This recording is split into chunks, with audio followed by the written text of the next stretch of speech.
แม่เฒ่าเจ้ามาแต่ไสแม่เฒ่ามาแต่เรือมาแต่เฮือนโดยเฮือนอยู่แถวนี้บ่โบอยู่ไสเกาะอยู่แคมป์คงแคมป์ของ โดยโอ้แล้วแม่เฒ่าอยู่น้ำไผอยู่ผู้เดียวอยู่ผู้เดียวเจ็บขาบ่หั่นโดยจะเฝ้าไปจะเฝ้าไปจะเอาเงินให้นี่บ่เอาบ่เอาเออเดี๋ยวให้ถามก่อนมานี่มาจังใดนั่งรถมาบ่หรือว่าย่างมาโดยโอ้ไม่เท่าซื้ออีสังไทยไผไผคนบ้านใดคุณแล้วคนกุ้ง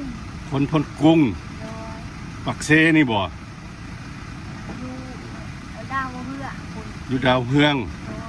โอ้เอาเงินนี้เอาไปเห็นหยัง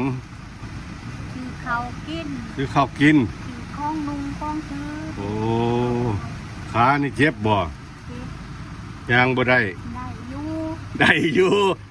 แล่นได้บ่ อายุจักปีแล้ว85แล้วอยู่ผู้เดียวพอเฒ่าดิซั่นมันไปอยู่น้ำกาวเพิ่น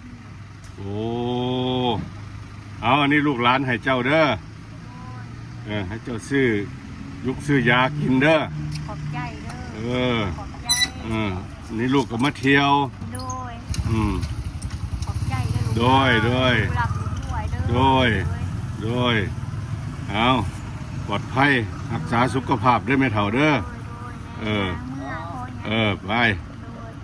นี่เพิ่นก็ให้อีก